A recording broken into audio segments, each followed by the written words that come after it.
things. We could see it as kids. I mean, you could be out there as a kid and run into trouble, and someone else's dad, someone else's mother would pretty much, hold you to account. If they didn't charge you for getting involved in those bad practices, then they actually did, cane you or punish you for that matter. And if you rocked up cold at home, then you'd get another flogging as well.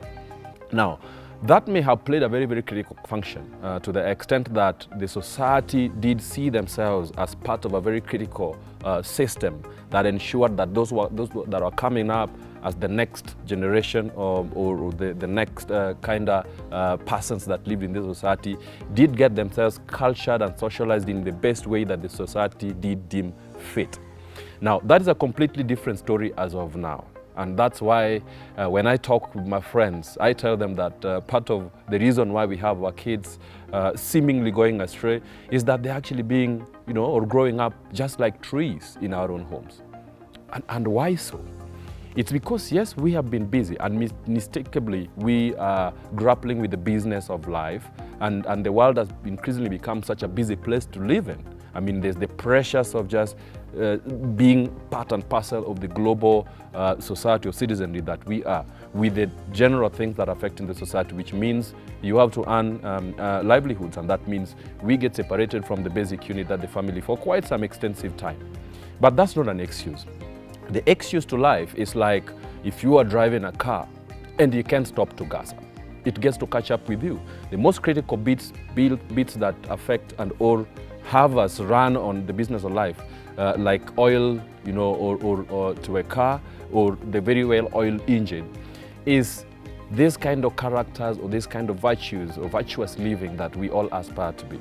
They say that first-class achievements do not spring from second-class aspirations or third-class aspirations for that matter. And ideally, it means that then, if we'd want to achieve our dominant aspirations in life, then it means we have to align ourselves to the best practices. And best practices, as it is, as the army owns most of those character traits or very superior traits with which the conduct of the military precision life is pegged on, it means that all these things have got to be taken very intentionally, and it's got to be efforts that are invested very consciously in order to achieve those very high productivity results.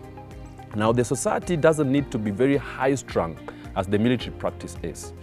All we'd want to help with is some of those very tried and tested developmental stages that brings or hones someone or hones an individual into that very reliability practice, as it's said or as it's done in my background, which is the army. Now, the society can benefit from a few things. One of them is just wrapping your mind around that consciousness, which other practitioners in the psychological world call implementation intention. That is to go about the business of life with a bit of consciousness that is very intentionally invested. If you are raising a family, and if you are blessed to have a family, then you are also as much blessed to live by the defines or the borders of that which ensures that the family is brought up well. Because as they say in the world of today, no mistake is personal and private anymore. They are all very public and global in impact. I mean, if you stopped somewhere and you scratched your personal nose today, it may spell danger to someone else against the backdrop of the pandemic that we have today. If you did not wash your hands and you shook someone else's hands, it's not your personal story anymore. It means that corona or COVID as it is today may get to spread from one person to another. And we know it. It started somewhere in Wuhan, and there's no literal space on Earth today, there's no inch at all on Earth today, the globe as a whole, that is not grappling with the ravages of corona, that has had to kill numerous people, left others with impacted lives and livelihoods. Now, I feel it upon myself, and I hold it very gracefully on my shoulders to share some of the things that I feel are very critical to the leadership or to the socialization of the society, the community as a whole today, because these are things that have been burnt into my entire being and which I feel very empowered to share as regards the societal dynamics vis-a-vis what happens today and leadership as such. Now, leadership, as they say it today, is the process of influencing people towards achievement of certain objectives.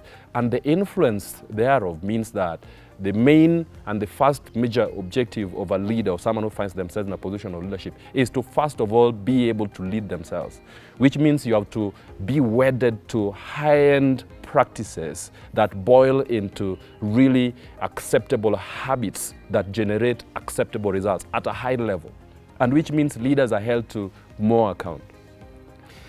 That is something that we may be grappling with, and that is impacted in several ways. The society today seemingly lacks proper leaders for that matter. And proper leaders, as I speak about it, are the main people that are charged with the benefit of looking after others, which means they've got to be able to lead themselves, and they've got to be able to marry themselves with the right capacity to influence others. And the influence we're talking about here is by example. It's not about talking them into things and of course turning around and doing something else. That's why they talk about exemplary leadership. Now, our kids today are finding themselves in areas where they are coalescing around bad attitudes, they're coalescing around bad practices, and they're putting themselves in danger, which of course gets into a region where we're talking about compromised safety and security. And why so? It's because I think the society is actually, as it is formed today and organized, has let its guard down and has lets itself down in major ways. As I said, our children are growing up just like trees, and it means therefore that the mentorship is lacking in most part. And it's upon us. It starts with that basic unit where the society is actually brought up, and that is the functionality of the family, which is the basic unit. I mean, we can be absolutely busy as it can get, but that leadership starts from there. They talk about charity starting from home, leadership, and the wellness of the community as a whole, and of course the nation. And the world depends on that individual, and the basic unit, which is the family. How do we bring up our kids? It doesn't have to be on a template, half a world away. But of course, we can marry from the best practices. I watched, and we all benefited by the social media age. I watched a clip that was talking about Japanese kids, and you'd see the level of independence is taught from such a tender age, and kids are allowed to go to school, and you don't have people who clean. There are spaces that interact with the school. You see them crossing roads and they turn around and bow at the cars that stop. Not because they're actually running pell-mell or running just elder-scale across the road. Not at all. They are crossing in designated areas, but they turn around to just say, thank you. That word is as rare as horses with wooden hooves today in Kenya. You do something that needs an accolade and needs someone to turn around and thank you, but the society today doesn't have it. So why not start with that basic word and tell your kids in the society we live in today, tell the people that you are around, if they do something that's commendable, tell them thank you. And I sure tell you, just like kindness, this would spread like sentimental measles, and a lot others may just do the right thing. The society today is thirsty of people doing the right thing. And it starts with people being able to lead themselves and coalesce around other people who do the same and influence others to do the same.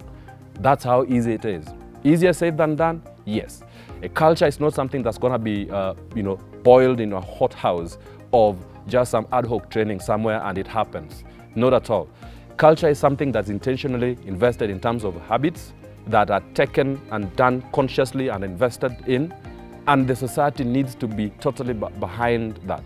But of course, that doesn't happen just by mistake.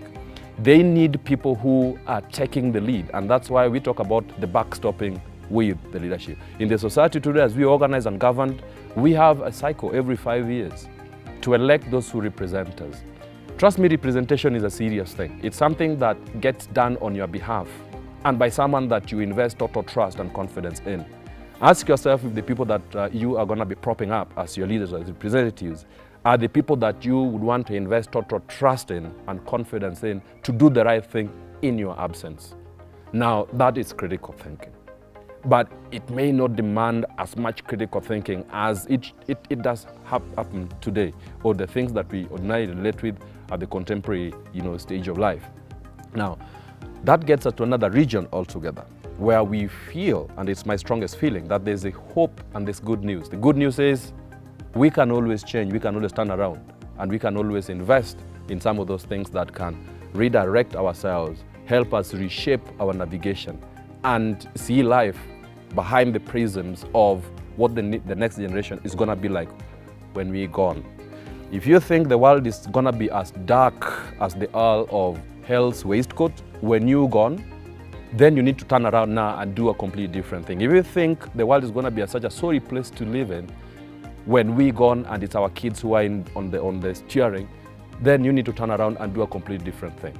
I feel the society has got to benefit from renegotiation of our ways and means in order to benefit from some of those things that may ensure our survivability for today, and of course ensure that the next generation is going to be doing the right thing. Guys, community and leadership is critical.